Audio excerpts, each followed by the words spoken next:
अस्सलाम वालेकुम जी, क्या हाल है? ठीक ठाक हो? रब सोना तुसी दुनिया दी जिस जिस कोने च बसदे हो अल्लाह ताला तुहानू खैर वफीक ना रखे अपना अपने प्यारियां दा खास ख्याल रखा करो ऐदा नई जिंदगी है 5 स्टार DVD कोलियां रोटियां असीं कहंदे सीगे तुहानू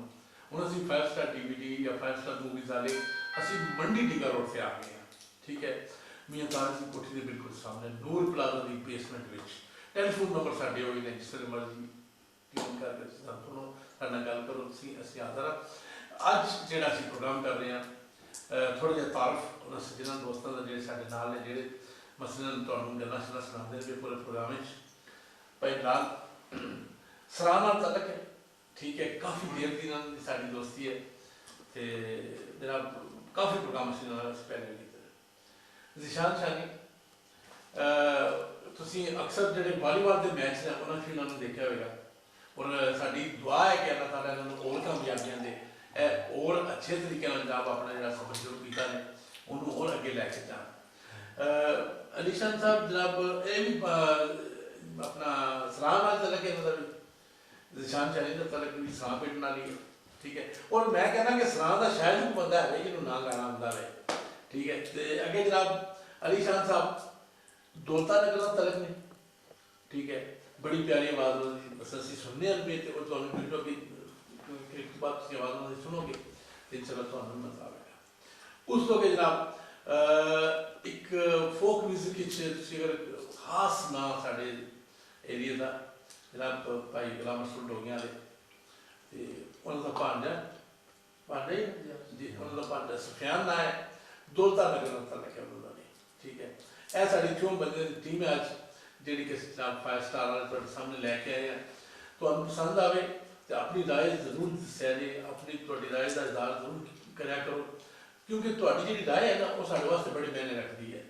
तुसीं सानूं दसदे हो कि असीं कित्थों गलतियां करने पे तुसीं सानूं दसदे हो कि इत्थों जनाब बड़ा चंगा गाया ने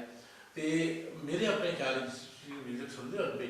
एडा बड़ा काम कोई नहीं है किसी बटन में क्लिक कर दो तुसीं एक दो कमेंट्स थल्ले लिख दो एडा बड़ा काम कोई नहीं है जिन्नी असीं मेहनत करने जिन्नी असीं स्ट्रगल करने तुहाडे वास्ते कोशिश करने कि बेहतर तो बेहतर अच्छे तो अच्छा चीज़ लैके तुहाडे कोल आवी ते मेरे अपने ख्याल तुहाडा भी हक बनता है कि सानूं जरूर दस्सिया करो कि साडी जिहड़ी काबश है वो किस हद तक कामयाब है असीं जिहड़ा काम करने हैं वो कितनी हद तक कामयाब है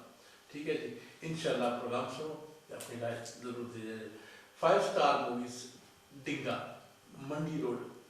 जिहड़ा उहदे उत्ते बिल्कुल ना ठीक है जी इंशाअल्लाह जिंदगी ने वफा की थी लेकिन नवे प्रोग्राम फिर से मिलेंगे हूँ तुसीं मेरा कलाम सुनो मर्जी जाए कोई कर कोई जाटे लंघे 2 लगे 4 लगे 10 15 महीने 2-3 महीने देखा से बकरी उठ खड़ोती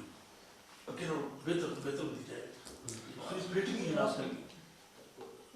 गेम हुई बकरी में क्यों है ये मैं मर्जी का टलिया थले कहता मासी बकरी होया तो किस तरह बच गई है तू तो मर्जी जाती नहीं उन्हें कहा मैं नहीं शेर जरा सी उसकी बीवी मर गई बच्चे सामने दूध पीना से तो मैं आखिर तू मेरा बड़ा है उन्हें कहा जो बच्चे दूध पीना है तो बस मैं माड़ी भी है बाकी उन्हें कहा उन्हें हाथी में आख्या जाए बस पानी लैके आया कर जराफे में आख्या डालियाँ तोड़ के लिया लेके रखा कर उन्हें कहा उसकी मौजा लगे मैं जो देखी की है वो मेरे से भी आ गया मन से मेरे से बड़ी मौज बनी अच्छा असली करा देखी देगा ऐसा लग गया आड़ा आ गया अगे आड़ा कहने असीं कहते जो अजीम पानी नहीं आता इसके आड़ा आ गया बदल हुए क्योंकि पानी बड़ा आता नहीं उठते कोटे काटे होकर नहीं आता और सलाह भी आते हाँ वो जो ना वो आड़ गया आ गया पानी आ गया अच्छा उस ना तो एक चूहा मसलन पानी से डूबता जाए वो बाहर से देखा चूहा डूबता है उन्हें कहा लाया भाया जिन्हें की करिए साड़ी वाली आ गई उन्हें थले जाके ना वो फाड़ लिया चूहे फाड़ के उन्हें तरह तरह दिता सर्दी का मौसम आ उसे ठंडा मरता जाता जो थले आया गर्मी पहुंची आकड़ आया चूहा जो आकड़ गया ना तो जनाब के पार कटे डंडा को ना दिया टहका थले वो टहलता टहलता वो गया बकरी को उन्होंने आख्या बकरी है तू तो कहती भाई नेकी करनी चाहिए तो मैं भी नेकी की तो मेरा तो यह काम है मैं पार पर कटी गया तो मियाँ साहब ने कहा नस्ल नहार जो नेकी करिए उम्र अपना नहीं बुलाते ते बेनस्लियां नाल नेकी करिए तो उल्टे लोग पचांदे जेड़े चवल बंदे होंदे ना किसी भी खानदान चों मेरे तुहाडी किसी जेड़े चवल बंदे होंदे ना वो तुहानू उल्टी तकलीफ देंगे कि चुनाव नेकी करो जेड़े बंदे सही नस्ली होंदे चंगे घराने नाल तल करदे वो तुहानू कदे तकलीफ नहीं उन अगलियां नू गल सुनो के सुना है ना लगे के सुना मेरा है मौलवी रन पीछ कर ले डेढ़ हो गया स्कूटर लाइए हाँ ते पाकिस्तान दे जिंदाबाद ठीक चलो पहला मौलवी तो सुनाए सुन लो की अगलो देखे स्कूटर सही क्या